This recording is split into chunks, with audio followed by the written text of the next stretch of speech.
다 함께 기도하심으로 4월 29일 수요일 매일 예배 하나님께 올려드리겠습니다. 기도합니다. 거룩하신 하나님 감사합니다. 오늘도 예배 우리가 매일 예배를 통하여서 주님 영상 앞에 나와서 또 하나님께 예배하는 우리 모든 성도님들의 마음을 주님께서 받아주시옵소서. 오늘도 각자의 삶의 터전 가운데서 예배를 사모하며 나온 주의 백성들 가운데 하나님의 예배하신 놀라운 은혜와 말씀의 축복을 더해 주시길 간절히 소원합니다. 하나님, 우리의 모습 가운데서 우리의 삶의 또 우리의 모든 삶의 모든 부분들이 다 중요하지만 우리가 특별히 우리의 사랑하는 자녀들과 다음 세대를 주님 앞에 올려드립니다. 하나님께서 말씀으로 이들을 다시금 세워주시고 하나님 정말 이 젊은 다음 세대 이들 모두가 하나님의 은혜 가운데 하나님의 은택을 기억하며 믿음으로 살아갈 수 있도록 인도해 주시옵소서. 우리의 자녀가 우리의 손자 손녀들이 하나님의 은혜 가운데 말씀으로 잘 양육되어져서 훗날 하나님의 귀한 복음의 아버지 그러한 대사가 되어서 이 땅을 복음으로 변화시킬 수 있는 능력 있는 주의 일꾼들 되게 허락하여 주시옵소서. 아버지 오늘 말씀 우리 모든 성도님들에게 말씀을 듣는 모든 성도님들에게 복음의 기쁨을 회복시켜 주시고 주님을 신뢰하는 담대함을 허락하여 주시옵소서. 매일 예배로 주님께 나오는 성도님들 각자의 자리에서 주님과 함께 동행하는 은혜를 누리게 허락하여 주시옵소서. 감사하며 예수님의 이름으로 기도합니다. 아멘. 찬송가 274장 함께 하시겠습니다.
오늘 함께 우리가 나눌 말씀은요. 어제 이어서 시편 106편 말씀입니다. 13절부터 33절까지의 말씀. 좀 긴 말씀이지만 우리 평소와 동일하게 같이 말씀을 한 목소리로 읽도록 하겠습니다. 그러나 그들은 그가 행하신 일을 곧 잊어버리며 그의 가르침을 기다리지 아니하고 광야에서 욕심을 크게 내며 사막에서 하나님을 시험하였도다. 그러므로 여호와께서는 그들이 요구한 것을 그들에게 주셨을지라도 그들의 영혼은 쇠약하게 하셨도다. 그들이 진영에서 모세와 여호와의 거룩한 자 아론을 질투하며 땅이 갈라져 다단을 삼키며 아비람의 당을 덮었고 불이 그들의 당에 붙으며 화염이 악인들을 살랐도다. 그들이 호렙에서 송아지를 만들고 부어 만든 우상을 경배하여 자기 영광을 풀먹는 소의 형상으로 바꾸었도다. 애굽에서 큰 일을 행하신 그의 구원자 하나님을 그들이 잊었나니 그는 함의 땅에서 기사와 홍해에서 놀랄만한 일을 행하신 이시로다. 그러므로 여호와께서 그들을 멸하리라 하셨으나 그가 택하신 모세가 그 어려움 가운데서 그의 앞에 서서 그의 노를 돌이켜 멸하시지 아니하게 하였도다. 그들이 그 기쁨의 땅을 멸시하며 그 말씀을 믿지 아니하고 그들의 장막에서 원망하며 여호와의 음성을 듣지 아니하였도다. 이러므로 그가 그의 손을 들어 그들에게 맹세하기를 그들이 광야에 엎드러지게 하고 또 그들의 후손을 뭇 백성 중에 엎드러뜨리며 여러 나라로 흩어지게 하리라 하셨도다. 그들이 또 부올의 바알과 연합하여 죽은 자에게 제사한 음식을 먹어서 그 행위로 주를 경노하게 함으로써 재앙이 그들 중에 크게 유행하였도다. 그때 비느하스가 일어서서 중재하니 이에 재앙이 그쳤도다. 이 일이 그의 의로 인정되었으니 대대로 영원까지로다. 그들이 또 무리바물에서 여호와를 노하시게 하였으므로 그들 때문에 재난이 모세에게 이르렀나니 이는 그들이 그의 뜻을 거역함으로 말미암아 모세가 그의 입술로 망령되이 말하였음이로다. 아멘. 아멘. 어제 우리가 매일 예배를 통해서 말씀드린 것처럼 우리가 어제 이어서 계속 보고 있는 시편 106편 말씀은 할렐루야로 시작해서 할렐루야로 마치는 그러한 시편입니다. 이 시편 전체의 목적인데 그것은 바로 하나님을 찬양하는 데 있다라고 말씀을 드렸습니다.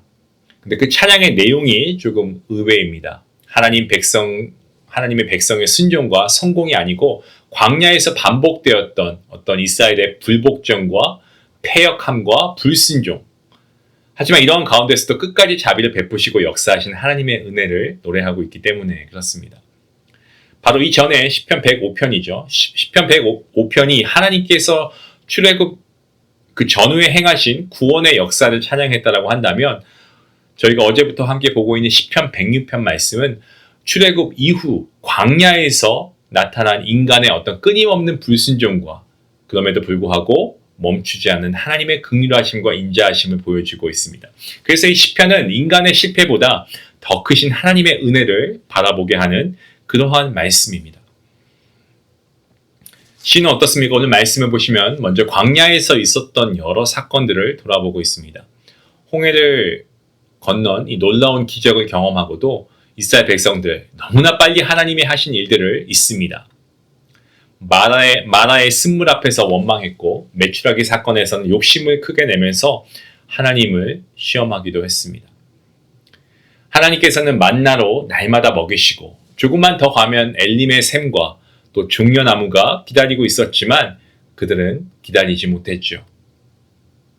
또 고라라고 하는 인물과 그 일당들은 모세와 아론을 시기해서 하나님이 세우신 질서를 거스릅니다. 그래서 심판을 받습니다. 또 호렙산에 가서는 금송아지를 만들어 놓고 자기를 애굽에서 인도해낸 하나님이라고 말하면서 우상을 숭배했던 이스라엘 백성들. 생각하면 생각할수록 어처구니 없는 반역의 그러한 연장선입니다. 하지만 하나님께서는 모세의 중보를 들으시고 백성을 완전히 멸하지 않으십니다. 이 장면들은 인간의 본성이 얼마나 쉽게 기적을 잊어버리고 은혜를 잊어버리고 반면에 불평하고 자기 욕망을 따라 하나님을 거역하는가를 아주 적나라하게 잘 보여주고 있습니다. 시는 계속해서 가나안 땅을 정탐했던 사건, 그리고 바알볼 사건, 그리고 무리바 사건까지 이어서 언급하고 있습니다. 가나안 땅을 정탐하고 돌아온 후에 이스라엘은 하나님의 약속보다 그들 앞에 있는 눈앞의 현실 가운데 그것을 보면서 더 불평하고 두려워했습니다. 하나님이 주시겠다고 약속하신 기쁨의 땅을 그들 마음속에서 중요하게 생각하지 않고 환경을 더 바라보고 결국 그 결과는 40년 광야 생활이라고 하는 대가를 치르게 했습니다. 또 바알보올에서는 모압 여인들과 음행하고 우상을 따르고 그리고 하나님의 분노를 사게 되고 무리바에서는 물이 없다고 원망하다가 모세까지 정말 혈기를 부리는 그러한 결과를 초래하게 만들었습니다. 이 모든 장면들은 광야가 단지 어떤 지리적인 어떤 공간이 아니고 그걸 넘어서 인간의 불신앙과 욕망이 나타나는 그러한 자리가 이 광야의 자리인 것을 우리도 하여금 깨닫게 합니다. 하지만 동시에 광야는 어떻습니까? 하나님의 인자하심과 자비하심, 하나님의 인내하심이 가장 선명하게 나타나는 장소가 또한 광야이기도 합니다. 중요한 것은 이렇게 반복되는 이스라엘 백성들의 불순종과 패역함에도 불구하고 하나님께서는 자기 백성을 끝까지 지키시고 결코 버리지 아니하신다는 겁니다. 이스라엘 백성들 불평하고 원망했지만 하나님보다 환경을 더 크게 바라보았지만 하나님께서는 여전히 그들에게 자비를 베푸시고 은혜를 베푸시고 역사하십니다. 이것이 시편 106편 말씀의 핵심입니다. 이 시편은 이스라엘을 정죄하기 위해 기록된 것이 아니고 그들의 실패와 어떤 그런 불순종을 넘어선 하나님의 긍휼하심을 찬양하기 위해 기록된 것이 시편 106편 시편입니다. 우리는 이스라엘을 보면서 손가락질 할 수가 없습니다. 왜냐하면 저와 여러분도 별반 다르지 않기 때문에 그렇죠. 우리 역시 주님의 십자가를 통해 죄의 노예에서 죄의 아들과 정말 진노의 자녀에서 영적인 출애굽을 경험한 하나님의 자녀가 되어서 우리가 참된 자유함과 구원함을 얻었는데 그럼에도 불구하고 광야 같은 인생길을 지나는 가운데 우리가 불평하고 원망하고 불만이 얼마나 쏟아집니다. 이러한 가운데 하나님 말씀보다 환경을 더 크게 볼 때도 많죠. 문제 때문에 우리가 하나님의 능력을 제한할 때도 얼마나 많습니까? 그럼에도 하나님께서는 우리를 포기하지 않으시고 우리를 싸매시고 회복시켜 주십니다. 때문에 시편 106편은 우리에게 몇 가지 진리의 말씀을 가르쳐 줍니다. 하나는 우리의 본성이 얼마나 연약하고 쉽게 하나님을 잊어버리는가 하는 사실이고 또 하나는 하나님의 은혜가 그 모든 연약함보다 훨씬 크고 깊다는 사실입니다. 우리가 오늘 여기까지 지금 이 자리까지 올 수 있었던 것은 우리의 의가 아니고 우리의 신실함 때문이 아니고 하나님의 자비하심과 긍휼하심, 하나님의 인자하심 때문인 줄로 믿습니다. 때문에 오늘도 우리의 시선을 환경이 아니고 하나님께 둘 수 있기 원합니다. 세상의 가치관이 아니고 하나님 말씀 위에 우리 자신을 내어놓고 살아가야 합니다. 광야 같은 삶의 자리에서 하나님을 신뢰하시고 걷는 사람 결국 은혜를 더 깊이 체험하게 될 것입니다. 오늘도 하나님께서 우리의 마음과 정성을 다해 심어두신 그 삶의 자리 가운데 우리가 불평이 아닌 원망이 아닌 감사, 신뢰 그리고 하나님께 기뻐함으로 우리가 하나님의 말씀을 붙들고 살아가는 그래서 하나님의 은혜를 우리가 누리며 살아가는 복된 성도가 될 수 있기를 주님의 이름으로 축원합니다. 기도하시겠습니다. 은혜와 자비와 인자하심이 풍성하신 하나님 오늘도 말씀을 통하여 우리의 연약함과 불신함보다 더 크신 하나님의 은혜를 바라보게 하시니 감사합니다. 홍해를 건넌 이스라엘 백성들 광야에서 하나님의 은혜를 잊어버리고 원망했던 것처럼 우리도 받은 은혜를 잊어버리고 문제와 환경을 더 크게 볼 때가 많았음을 하나님 고백하며 회개합니다. 그럼에도 불구하고 우리를 버리시지 않으시고 끝까지 품으시고 회복해 하시는 주님의 자비하심을 찬양합니다. 오늘도 광야 같은 우리의 삶의 자리에서 불평과 원망이 아닌 감사와 아버지 신뢰가 넘치게 하시고 하나님의 말씀 위에 우리가 다시금 일어서게 허락하여 주시옵소서. 감사하며 예수님의 이름으로 기도합니다. 아멘. 오늘 여러분이 가장 크게 느끼는 불평, 원망이 무엇입니까? 우리 하나님 앞에 정직하게 내어놓고 우리가 회개하며 하나님의 은혜로 이 모든 것을 덮어주시옵소서. 우리가 함께 나아가면 좋겠습니다. 그리고 기도할 때 환경보다 주님을 더 크게 보게 하시고 말씀을 붙들고 오늘을 살아가게 해주시옵소서. 저와 여러분의 믿음의 고백이 될 수 있게 원합니다. 말씀 생각하시면서 함께 기도하시겠습니다.